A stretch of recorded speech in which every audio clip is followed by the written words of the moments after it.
and averagely I spend 4 to 6 hours each time just sharing with young people between ages 25 to 35. They were my target goal. We talked about life and we talked about everything. And one session I said to them was simply about investments. And I said, we spent 6 hours on the day of the investment. And it was simple. I asked most people, what is your target goal? And they told me the kind of money they'd like to have in their bank balance. I then asked them to explain their lifestyle to me. And in the midst of their lifestyle, I found them the money. Because it was easy to show them that they were already richer than they aspired to be. But they didn't have that kind of money or that kind of balance, because within their lifestyle, they were consuming their future wealth. And you see, when Yoruba people say that, that 20 children cannot play together for 20 years, what they really mean is at the stage of childhood, you're literally all the same. Secondary school, your peers, whatever advantage you have over the next person is not because of you. Maybe your father has, your mother has, that's not yours. That's somebody else's wealth. Because your father could die without giving you a dime. Or he could die and you find out that he was living on borrowed money. Or maybe you go and marry and you think your husband has money. Then soon enough you find out that he doesn't have what he seems to have. What is really important is, what do you have control of? What is the cash flow that you can definitely say that this one, I am sure of it because of this? And within that cash flow, what part of it are you able to hold in a disciplined manner that allows you to make that money work for you? I always share this theory of sand and a block. How many people know it? A few that have taught over time. Your sand is the money you're gathering a little at a time. If it doesn't amount to much, it's sand. It means when the wind comes, it will scatter. If there's a flood, it will just totally disappear.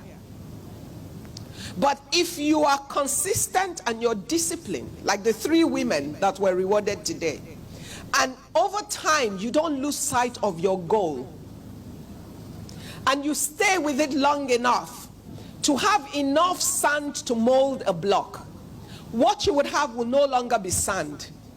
It will become a block. And the difference between a block and a sand is what? That when the wind comes and everything, the sand can scatter, but what happens to the block? Assuming this is your block, when you do this to the edge of the block, what do you have in your hand? Good, smart girls.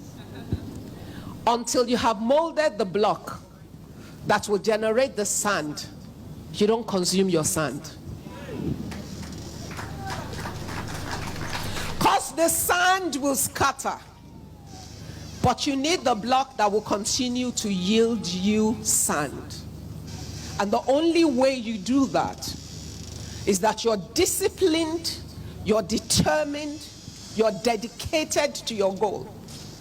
And that, like Oja and like Tommy, you find that kind of support system that holds your hand in the weak moments. That kind of voice that says to you, no, you cannot buy one more Ashebi. That kind of voice that says to you, you look good, but learn how to make yourself up. That kind of voice that says to you, we're going to the mall just to have a social visit, but you're buying nothing because you don't need anything. That kind of voice that says to you, her jewelry pieces are beautiful, but you haven't worn all the ones in your vault or in your wardrobe, and you're not buying one more. That kind of voice that says to you, this is not the year where you're having that big party or something, because you have a goal you have set for this year. See that young lady who just now owns half a plot of land in Lagos? She's never going to be poor. It's not, you know, it's not a prophecy. Because there are things that you do that prophesy into your life. So this isn't about, oh, it's a, no. It's about the discipline, the dedication, and the commitment to goal. It's about making choices. Life is about opportunity cost. For everything you do, there's something else you have chosen not to do.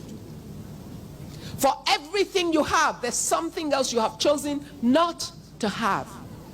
For everything you do now, you have chosen to defer something else. The ability to make those choices, it's about how you think. It's about what you value. It's about what you consider important. It's about where you have chosen to go to. And many people choose to go to great places but never get there, simply because though they say, they do not do. The saying is cheap, the doing is tough.